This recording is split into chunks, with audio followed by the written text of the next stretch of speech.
The crimson sky of Kepler 442b burned like a wound across the heavens as Administrator HFY pressed her elongated fingers against the communication console. Her blue-scaled skin had turned pale with fear, and her 3 hearts hammered against her ribcage in a rhythm that spoke of pure terror.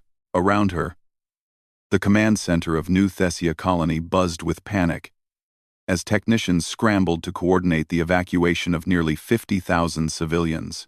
"Status report," HFY demanded, her voice cracking despite her best efforts to maintain authority.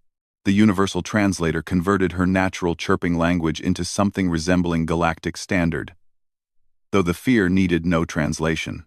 Lieutenant Korash, a massive Brutian with stone-like skin and 4 arms, lumbered over to her station. His species was known throughout the galaxy for their incredible strength and unwavering courage, but even he seemed shaken. "Administrator, the Vextan fleet has broken through our outer defenses. Our remaining ships are falling back to the inner system, but they won't hold for more than 6 standard hours." HFY closed her large, luminescent eyes. 6 hours. In 6 hours, the most brutal species in known space would be landing on their peaceful colony world. The Vexistan were raiders, slavers, and worse. They consumed other species not just for sustenance, but for sport. Their ships were organic monstrosities that bred more warriors as they traveled, and their technology was a horrifying blend of bioengineering and dark matter manipulation. "What about the evacuation ships?"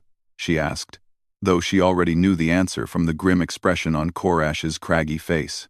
"We have transport capacity for maybe 12,000 civilians. The rest..." He didn't need to finish. They both understood what happened to those the Vexitan captured. Dr. Muranis, the colony's chief xenobiologist, approached with her tentacles writhing in distress. The Aquarian scientist had been studying the local ecosystem for the past 3 years, documenting the incredible biodiversity that made Kepler 442b so valuable to the Galactic Federation. "Administrator, I've been monitoring Vextan biosignatures. They're not just here to raid. The pheromone traces suggest they're planning to establish a breeding colony. They intend to stay." The implications hit HFY like a physical blow. A Vexistan breeding colony meant this entire sector of space would become a launching point for further raids. Dozens of peaceful worlds would fall within a decade. The Federation had tried to stop them before, but the Vexistan were too adaptable, too vicious, too willing to sacrifice everything for victory. "Send another distress signal," HFY ordered. "Full spectrum broadcast. Emergency priority." "Ma'am," Communications Officer Teleron spoke up from his station, his crystalline form flickering with anxiety patterns. "We've been broadcasting for 18 hours. The nearest Federation fleet is 3 weeks away, minimum. The hegemony forces are engaged with the Void Hunters in the Centauri cluster. The consortium." He paused, his light dimming. "The consortium voted not to intervene. They say it's not economically viable." HFY felt her spirits sink even further. The galaxy was vast, and help was too far away. They were alone. What about mercenary groups, private military contractors? Anyone? Teleron's light flickered in what his species used as a headshake. "The Iron Legion is contracted to the Outer Rim conflicts. The Star Guard disbanded last month, after the Proxima incident. No one else has the firepower to stand against a Vexitan war fleet." The command center fell silent except for the ominous hum of the colony's shields under constant bombardment. Through the reinforced windows, HFY could see the dark shapes of Vexitan assault ships descending through the atmosphere like metallic locusts. Their biohulls pulsed with sickly green energy, and she could already see drop pods beginning to separate from the larger vessels. "Administrator," Korash said quietly, "perhaps we should discuss surrender terms. If we offer them the mining rights and industrial facilities intact, they might allow some civilians to leave." HFY knew he was trying to be practical, but the suggestion still made her sick. The Vexitan didn't honor surrender. They saw it as weakness to be exploited. Still, what choice did they have? Before she could respond, Teleron's crystalline form blazed with sudden excitement. "Wait. I'm detecting something new on the long-range sensors. Ship signatures, moving fast through the outer system. Federation reinforcements? Zephi asked hopefully. No, ma'am. These signatures are unusual. The engine emissions don't match any known Federation, hegemony, or consortium designs. Very high energy output, but with a strange harmonic frequency I've never seen before. Dr. Miranis slithered over to the sensor station, her tentacles dancing across the controls. I can confirm the readings. These ships are using some form of fusion propulsion. But the energy signatures suggest they're also manipulating local space-time. It's remarkably efficient, actually. Almost elegant. How many ships? Korash asked, his massive frame leaning over the sensor console. Difficult to say precisely. The energy signatures are tight, compact. I'm reading 12 distinct sources, but they're small. Very small, compared to standard warships. Each one is maybe 1/10 the size of a typical Federation cruiser. Zephi felt her hope deflating. 12 tiny ships against a Vexiton war fleet? It would be a massacre. Are they responding to our distress signal? Teleron worked frantically at his station. I'm trying to establish communication, but they're using an unknown protocol. Wait. I'm getting something. It's heavily encrypted, but I think I can. His form blazed brighter. Contact established. Audio only. Aina. The command center held its collective breath as static filled the air. Then, cutting through the interference, came a voice unlike anything they had ever heard. It was organic, clearly biological rather than synthetic, but with a quality that seemed both warm and utterly lethal at the same time. This is Commander Sarah Chen of the United Earth Forces, responding to the distress signal from Kepler 442b colony. We are inbound to your position with a full tactical response team. Maintain your current defensive posture and begin civilian evacuation immediately. We'll handle the hostiles. The voice cut out, leaving the command center in stunned silence. Zephi blinked her large eyes repeatedly, trying to process what she had just heard. United Earth Forces? I've never heard of any species called Earth in the galactic databases. Dr. Mira Ennis was already working at her research terminal, tentacles flying across multiple screens. I'm running a comprehensive search through all xenological records. Nothing. No species designation, no star system designation, no political entity registered with that name. Could it be a mistranslation? Korash asked. Possible, but unlikely, Teleron replied. The linguistic patterns suggest a highly developed communication system with multiple tonal variations. Very sophisticated for a species not in our databases. Zephi stared at the tactical display showing the approaching vessels. They were indeed tiny compared to the massive Vexitan bioships, moving with a precision and speed that seemed almost impossible. As she watched, the 12 unknown vessels formed a complex three-dimensional formation that her military training didn't recognize. Administrator, the sensor operator called out. The Vexitan are also detecting the new arrivals. They're adjusting their formation. It looks like they're taking the newcomers seriously. That gave Zephi pause. The Vexitan were arrogant to a fault. They rarely adjusted tactics unless they perceived a genuine threat. What did they see in these small ships that made them change their approach? Can we get visual confirmation on the unknown vessels? She asked. The main screen flickered and then displayed an enhanced image that made everyone in the command center gasp. The ships were sleek, angular constructions of metal and ceramics that seemed to absorb light rather than reflect it. They moved with an organic fluidity despite their clearly artificial construction, and energy discharges played along their hulls in patterns that suggested weapon systems of extraordinary sophistication. But it wasn't the ships themselves that captured their attention. It was what the ships were doing. As they watched, the 12 vessels began to accelerate directly toward the Vexitan fleet, not toward a flanking position, not toward a defensive posture, but straight into the heart of the enemy formation. The tactical display showed them closing at speeds that should have been impossible for vessels of their size. Those ships are going to get themselves killed, Korash muttered. Brave but foolish. Zephi wasn't so sure.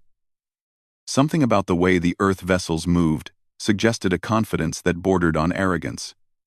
They weren't charging recklessly into battle. They were hunting.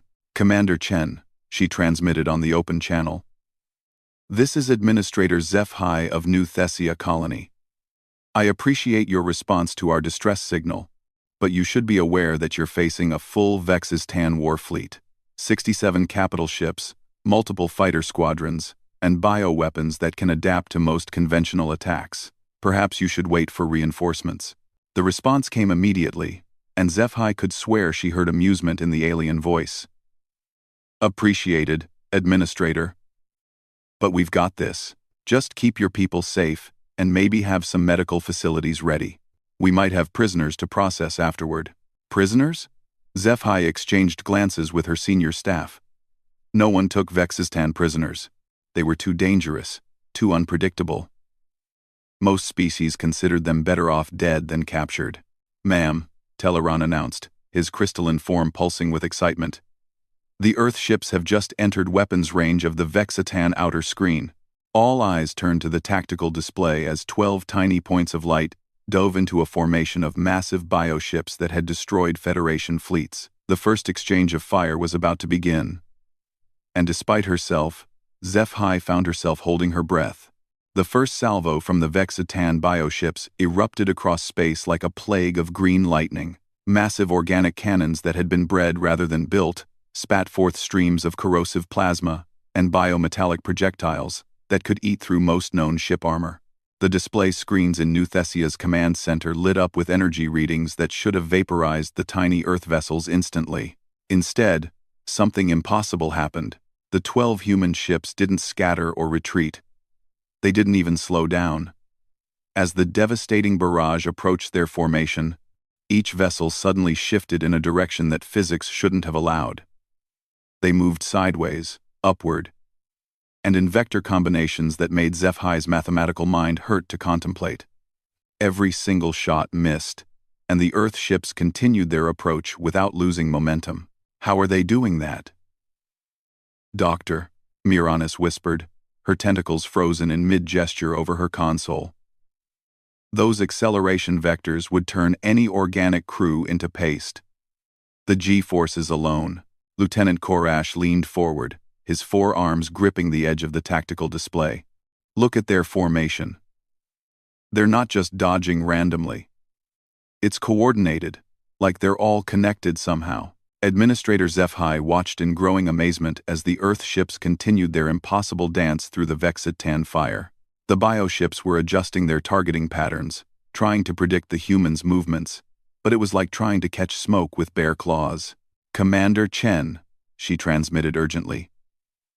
"Your maneuvering capabilities are remarkable, but you can't dodge forever. The Vexitan have secondary weapons systems that..." Her warning was cut short as the Earth ships suddenly opened fire. What emerged from the human vessels wasn't the typical energy beams or projectile weapons that dominated galactic warfare. Instead, streams of what looked like liquid metal erupted from ports along their hulls, moving at velocities that made space itself seem to bend around them. These projectiles struck the Vextan bioships with impacts that registered on every sensor in the system.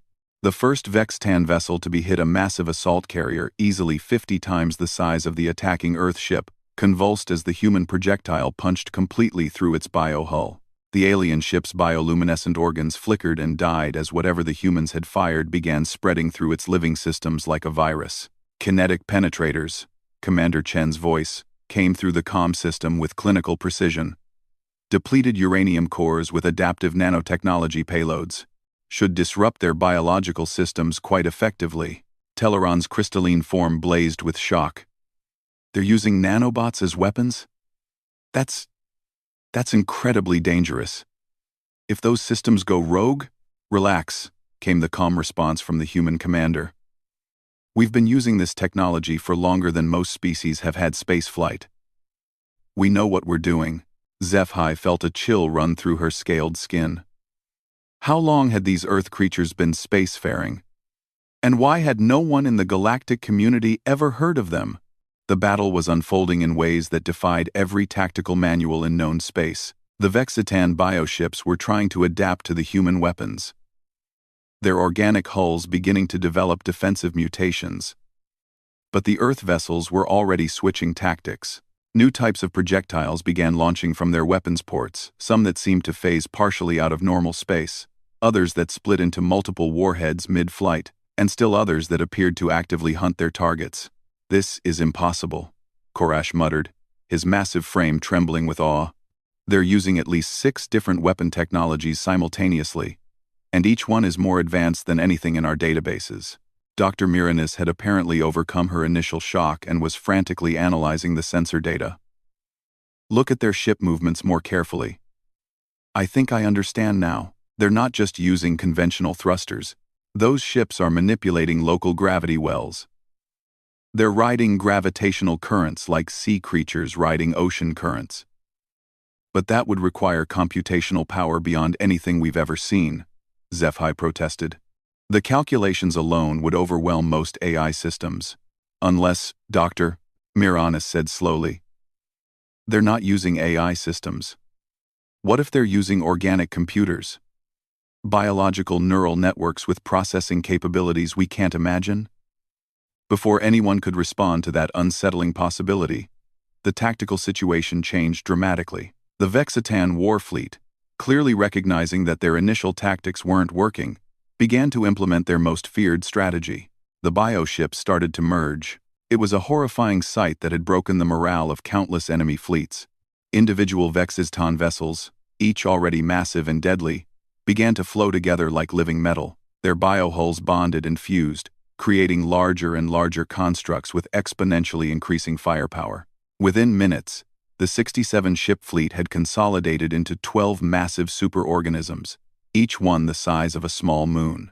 "Oh no," HFY breathed. "They're forming a battle nexus. No one has ever survived a Vexitan battle nexus." The merged bioships began to pulse with sickly energy, and new weapon systems grew along their surfaces like tumors. Energy readings spiked to levels that threatened to overload the colony's sensors. When the nexus formations opened fire, it wasn't with individual weapons but with coordinated energy beams that could slice planets in half.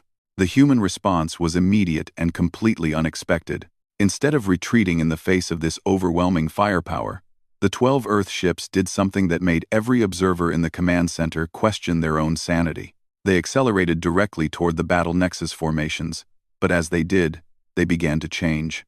The sleek, angular vessels started to unfold like mechanical flowers. Hull sections retracted and extended, revealing internal systems that glowed with power sources beyond anything in the galactic databases.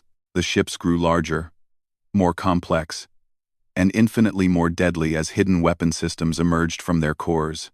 "Commander Chen," HFY transmitted, her voice tight with worry.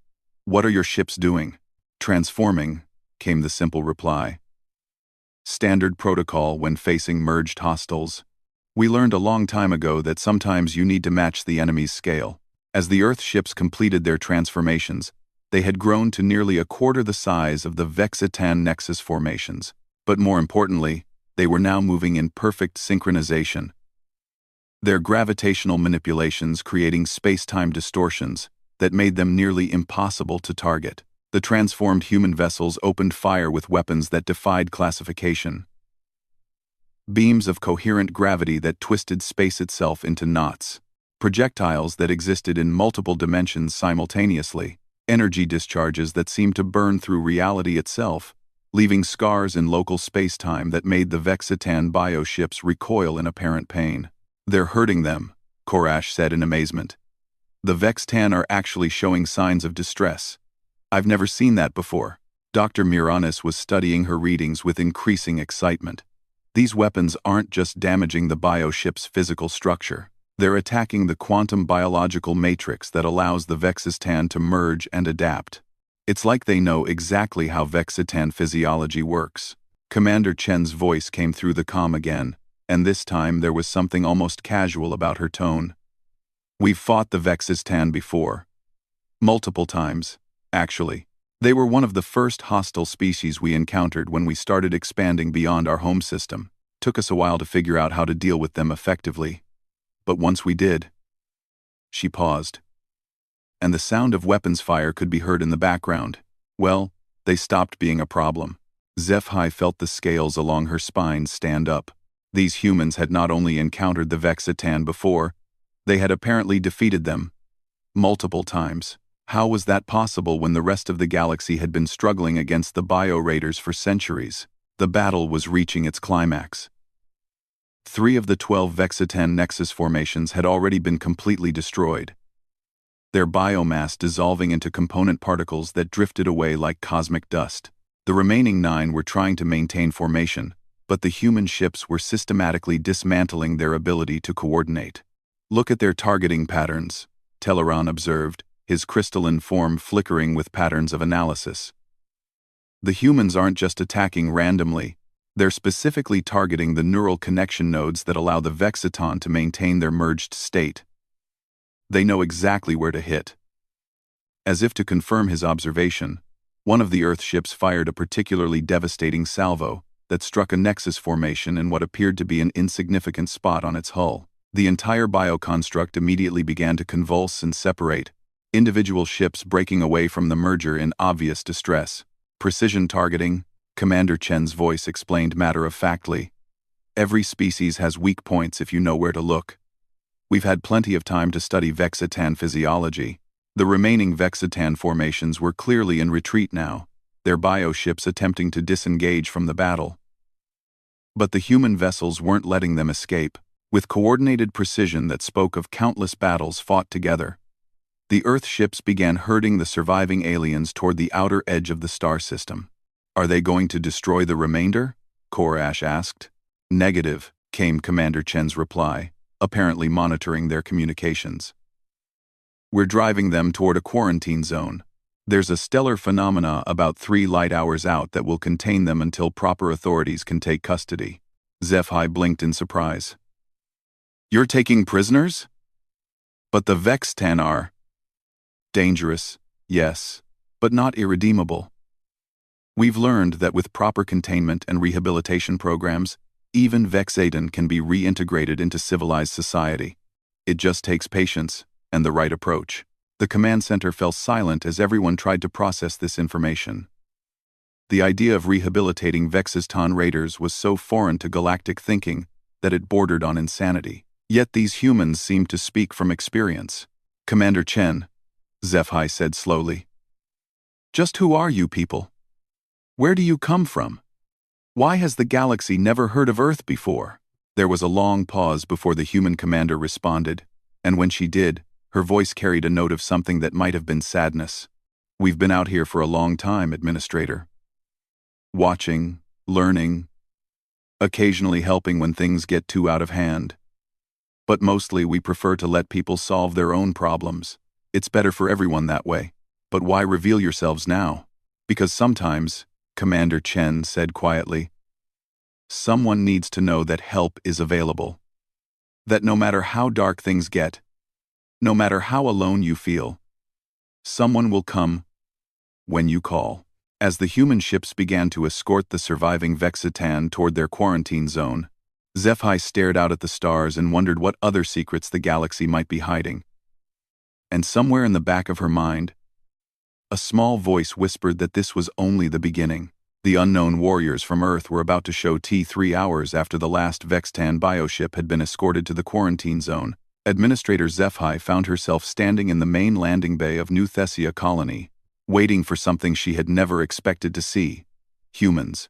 The bay was filled with representatives from every species on the colony, all of them equally curious about their mysterious saviors. Dr. Miranis had her full xenobiology team present, while Lieutenant Korash had assembled an honor guard of Brutian security officers. Even the normally reclusive crystalline mining consortium had sent representatives, their faceted forms glowing with curiosity patterns. When the human shuttle touched down, it did so with the same impossible grace that had characterized their warships. The vessel was smaller than most personal transports but radiated an aura of sophisticated technology that made even the advanced colonial equipment seem primitive by comparison. The shuttle's door opened with a soft hiss, and the first human stepped out. Zephi had studied thousands of species during her career in colonial administration, but she had never seen anything quite like Commander Sarah Chen. The human was bipedal, roughly the same height as a typical Aquarian, with pale skin and dark hair that seemed to absorb light. But it was her eyes that were truly remarkable. They held an intelligence that seemed both ancient and eternally young, as if she had seen the birth and death of stars but still found wonder in simple things. Behind her came 11 other humans, each one unique in appearance but all sharing that same quality of contained power and infinite patience. They moved with fluid precision, their every gesture economical and purposeful, yet there was nothing mechanical about them. They were clearly biological beings, but ones who had achieved a harmony between mind and body that most species could only dream of. "Administrator HFY," Commander Chen said, her voice carrying the same warm authority that had reassured them during the battle. "Thank you for allowing us to land. I apologize for not making formal contact sooner, but the tactical situation required immediate action." HFY inclined her head in the traditional gesture of respect. "Commander Chen, we owe you our lives. The entire colony owes you a debt that can never be repaid. But I must ask, who are you? Where do you come from? How is it possible that beings of your capabilities are unknown to the galactic community?" The human commander smiled, and HFY was struck by how much emotion could be conveyed by such a simple expression. "We come from a small world in what your star charts would call the Sol system, third planet from a yellow dwarf star, about 26,000 light-years from here. And as for being unknown..." She paused, glancing at her companions. "Well, that's been a deliberate choice." Dr. Miranis slithered forward, her tentacles writhing with scientific excitement. "Commander, if I may ask, how long has your species possessed faster-than-light travel? The technology we witness today suggests centuries of development." "Longer than that, actually," replied one of Chen's companions, a human with darker skin and silver-streaked hair, who introduced himself as Dr. Marcus Webb. "We achieved practical FTL roughly 400 standard years ago.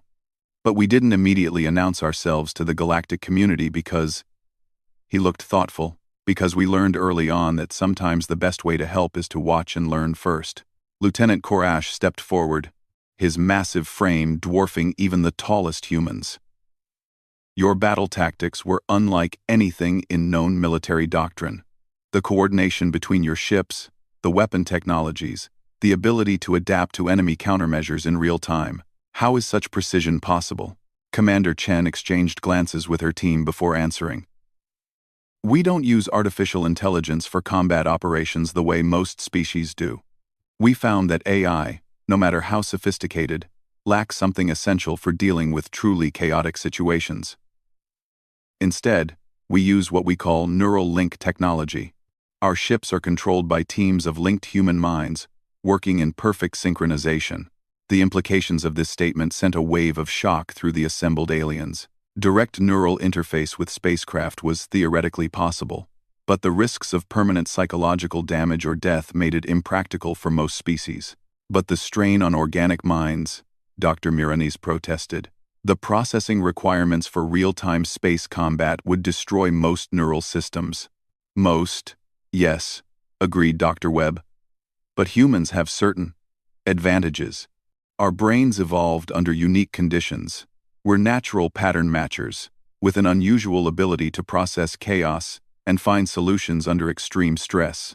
What would overwhelm most AI systems or organic minds actually tends to sharpen our focus." HFY felt pieces of a larger puzzle beginning to come together. "You said you've encountered the Vextan before. How many times? And how many other species have you helped without revealing yourselves?" The question seemed to make the humans uncomfortable, and Commander Chen was silent for a long moment before responding.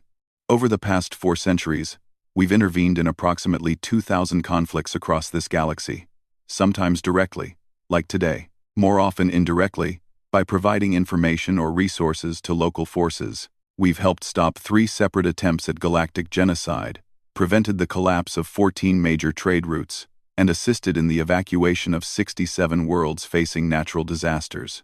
The landing bay fell completely silent as the magnitude of this revelation sank in.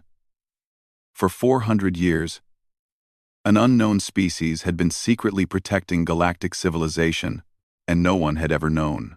"But why?" HFY finally asked. "Why help us? Why protect species you've never met?" On worlds you've never visited. Commander Chen's expression grew serious. Because that's what you do when you have the power to help.